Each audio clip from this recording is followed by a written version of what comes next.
Bonsoir. Est-ce que si je coupe, c'est mieux? Je crois que c'est mieux. Bon les gars, je viens tout juste de déposer Gabi à la danse. Et du coup j'en profite parce que j'ai 2 heures à tuer. Donc j'en profite pour vous parler un petit peu. Tout d'abord, vous remarquez pas quelque chose? Genre... Tu vois quoi? T'as compris? Non? Je me suis coupé les cheveux. Je me suis coupé les cheveux toute seule cette semaine. Je crois que je les ai coupés genre mardi ou mercredi. Enfin récemment quoi en tout cas. Et du coup franchement j'ai eu la peur de ma life quand j'ai coupé mes cheveux. En fait je vous montre. Là j'ai coupé de ouf. Avant mes cheveux, donc les cheveux de devant en fait là, ils m'arrivaient là. Vous voyez ce que je veux dire? Et du coup je coupe. Et je coupe. Et je coupe. À un moment donné je me suis dit je vais avoir une frange.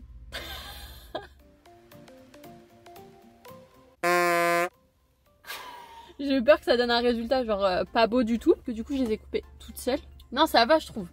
Je vais me les rattacher parce que j'aime pas trop les avoir dans mon visage, surtout quand je parle. Voilà du coup hop. Donc, ce que j'ai fait cette semaine, rien de spécial. En fait, je me suis juste coupé les cheveux. Je me suis dit, je vais inventer un nouveau concept de vlog en mode, je vous montre un peu tout ce que j'ai fait tout au long de la semaine et tout ça. Sauf qu'en fait, je fais rien de ma vie à part regarder Netflix. Vraiment concrètement, là, je me suis mise à fond. J'avais un peu ce complexe, vous savez, de la personne qui regarde genre toujours les mêmes séries.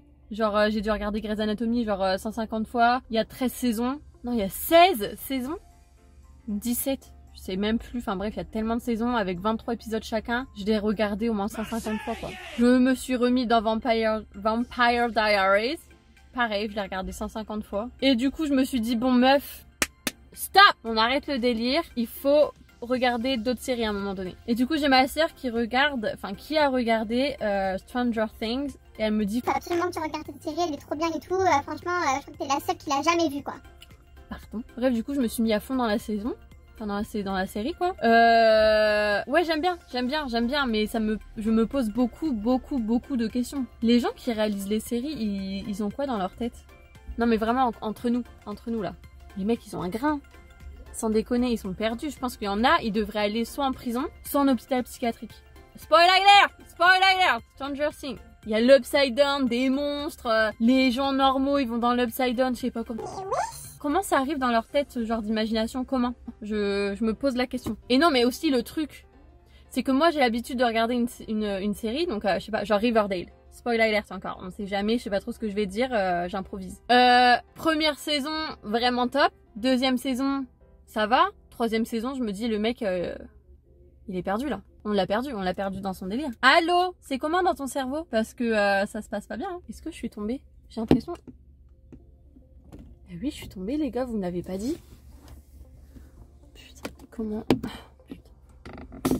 Si je fais ça, est-ce que je vais tomber? Eh, je vous montre comment vous êtes mis, parce que c'est grave. Hein. Mais alors là, j'ai l'impression que je suis comme les réalisateurs des séries, genre Stranger Things, Riverdale, des trucs comme ça, genre... J'improvise des trucs chelous ici, genre une imagination débordante. En fait, j'ai trouvé... Ah, en fait, j'ai trouvé...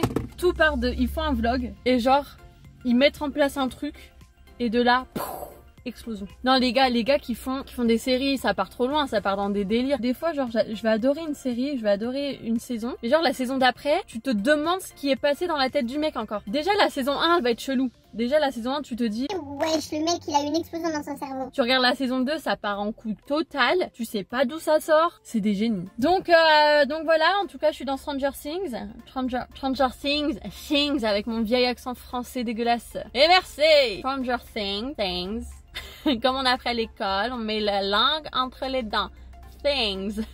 Bref, j'aime beaucoup, c'est très tiré par les cheveux. Je vais finir la saison 3. J'espère qu'ils vont pas sortir de saison 4 parce que alors là, les gars, ça sera le summum. Je pense que je pourrais pas regarder la saison 4. Je pense que là, c'est trop tiré par les cheveux, c'est parti trop loin. Je pense qu'ils auraient dû s'arrêter à la saison 1, à la limite la saison 2, allez. Mais après, je pense que la saison 3, ça va être la saison de trop. Je le sens. Comme Riverdale, pareil. Riverdale, après quelques saisons... Saison de trop, je l'ai senti. 13 Reasons Why. Oh mais j'ai même pas regardé la fin tellement ça m'a... Spoiler alert, ils ont réussi à faire en sorte que je sente un peu genre de la compassion pour un violeur. Je pense qu'ils ont perdu leur objectif là, ils ont perdu le principe du truc. Il est hors de question que je ressente de la compassion pour un violeur qui a fait qu'une gamine s'est tuée. Non, il est hors de question les gars. Donc voilà, aujourd'hui je voulais vous parler des séries, de ce que j'ai fait, de ce que j'ai pensé, et aussi j'avais pensé à vous parler de mon ascension sur YouTube. Mon ascension à croire que je suis l'une situation en mode je suis reine de YouTube et d'Instagram. Nope. Mais voilà, je pense que je vais sortir une vidéo tous les vendredis parce qu'en fait j'ai réalisé que si je faisais les vidéos le dimanche, ça veut dire que moi faut que je la poste à midi, le dimanche à midi, pour que vous l'ayez vous à dimanche 6h. Mais du coup ça me bouffe tout mon week-end sur le montage quoi, et du coup je profite pas du week-end. Et le truc c'est qu'il y a que le week-end que je peux faire des choses, ou en tout cas que je peux prétendre faire des choses. Et comme je passe mon week-end à faire du montage, du coup ça me nique mes week-ends. Et j'ai pas envie que ça nique mes week-ends. Du coup j'ai changé le rythme. Je vais poster une vidéo tous les vendredis. On prie très très fort pour que j'y arrive. Donc les vidéos sortiront le vendredi ou le samedi matin quoi. Comme ça me laisse le temps le week-end de faire des choses, de filmer les choses. La semaine aussi de filmer un petit peu. Et comme ça je fais le montage genre le jeudi soir, vendredi et... voilà quoi. Et aussi je voulais m'expliquer sur le pourquoi j'ai lancé YouTube. Alors moi faut savoir que quand j'ai décidé d'être au pair, je n'avais pas eu l'idée de me renseigner sur Facebook, sur Instagram, sur YouTube, sur rien du tout. Et heureusement que je l'ai pas fait. Non mais vraiment, heureusement que je l'ai pas fait parce que je serais jamais partie. Non mais vraiment quand je vois tous les commentaires, les messages sur Facebook, c'est toujours négatif, toujours des gens qui se plaignent et tout. Je vais sur YouTube, je tape genre au pair en Amérique et c'est toujours genre... au pair, un cauchemar, ma pire journée en tant qu'au pair, enfin c'est toujours que de la négativité. Et je me suis dit mais... Les meufs qui vont sur YouTube ou sur Facebook pour être filles au pair, qui viennent chercher des renseignements et qui tombent sur ça. Mais ça donne pas du tout envie de partir. Tout, alors je peux comprendre qu'il y a des expériences qui sont vraiment... ouais c'est vraiment un cauchemar ou ouais des expériences mauvaises, mais c'est pas le cas. Genre il y a 90% des personnes, leur expérience elle se passe très bien, même plus que bien. Et je trouve ça important aussi d'en parler, de dire que les gars, les filles, mais partez faire fille au pair, partez à l'étranger si vous avez envie, faites votre vie quoi. Vraiment, vous allez kiffer. Enfin moi j'ai kiffé perso. Et je kiffe toujours. J'ai commencé YouTube dans cette objectivité là, dans cet objectif, je ne sais plus parler.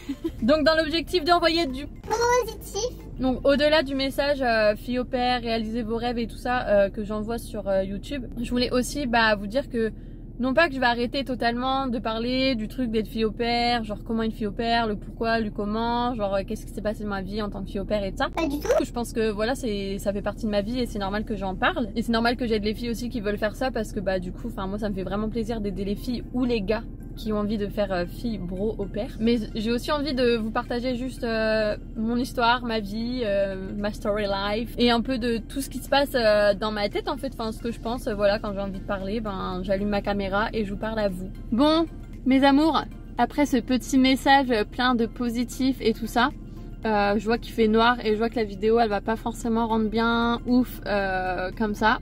Du coup, je m'arrête, je vous fais des gros bisous et on se voit la semaine prochaine.